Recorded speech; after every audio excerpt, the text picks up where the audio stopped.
It's a great day. Been about 22, 23 years ago that I first met Paul. He was, and that was in Legatus, when we started Legatus, one of our first chapters. I can't tell you what a support he was because, I had a lot of difficulties in business. I never had anything in business that gave me as much sleepless nights as I did in some of the early years of Legatus when we were trying to get this organization started, and we had everybody seemed to be pulling it apart from every angle. But Paul was there with me in my corner all the way, supporting me completely. When we did move to Florida, our chairman Bob Thomas died, and Paul was asked to be the chairman. And again, he walked into another hornet's nest. We had another crisis. We had, because that was in a different economic time, but the average home in the Naples area was over $500 and some $1,000, and the faculty was in a panic because they didn't know how they'd be able to afford to live out here in a new home. And so, in fact, they said that over half of the faculty had their resumes out looking for another job somewhere else. And Paul, again, came to the rescue. He came on the campus, and he went around, he interviewed all these faculty members. He listened to their gripes and reassured them, and we put together a very unique housing program. I'll never forget after one board meeting, a tough meeting, and you'd think he'd be worn out. And I remember the way he said it. I don't know if I can duplicate it, but 2 words. He says, "It's exciting." Something like that. He just this whole body, "It's exciting." And and of course at the end when he was having his health problems, he came to the meetings right up to the very end when he could hardly function. This building is probably my favorite building on campus, other than perhaps the oratory. And we have 3 major academic buildings on campus, and the other 2 are really incomplete. The Union is sort of chopped off, and we'll add on to it later, and we get the money. The library is about half of the building that's designed to be a court, and they've got one half of it.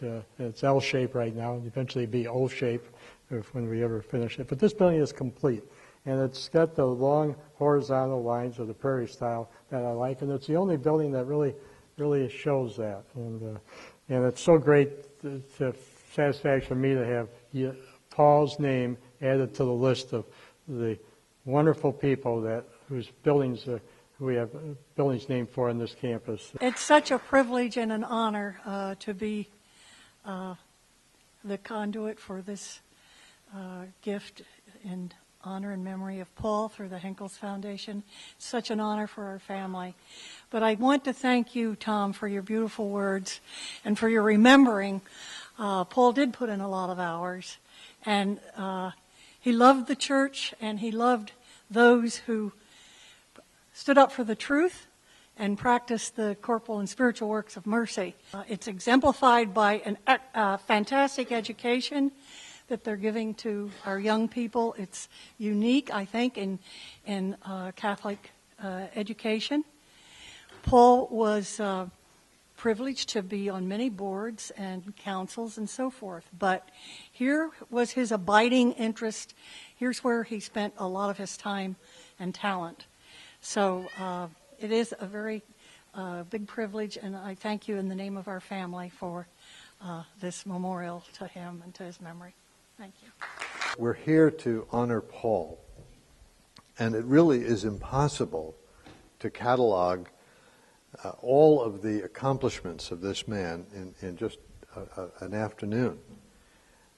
But I think one gets an idea of the scale of his philanthropy and his service if you think that when he died, I believe it took about 2 hours in line to walk past his casket.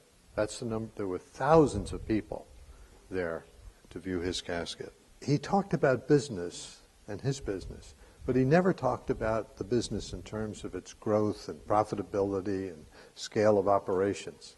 What he wanted to talk about was the ethical issues that he had to deal with and how he had dealt with them as a man and as a Catholic man. I remember calling Nick as my father got sicker and his mental capacity would wane to and fro, and we talked, more as a heads up that I wasn't sure how the board meetings would go, and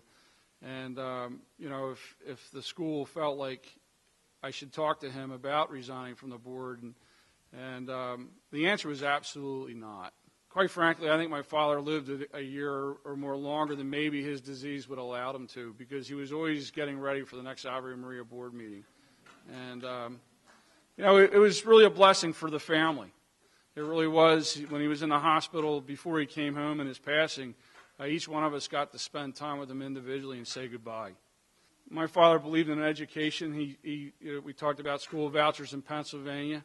It's probably the best school vouchers program in the United States to get kids educated. He loved liberal arts. He loved his faith. And this building is a living testament to what he believed in. And so all the kids that go through here and receive the educations, it's the foundation of everything my father believed in. So it was really a wonderful opportunity for my mother to make the gift. And it's great to see his name here and have a living testament of his life and everything he stood for. So thank you for that.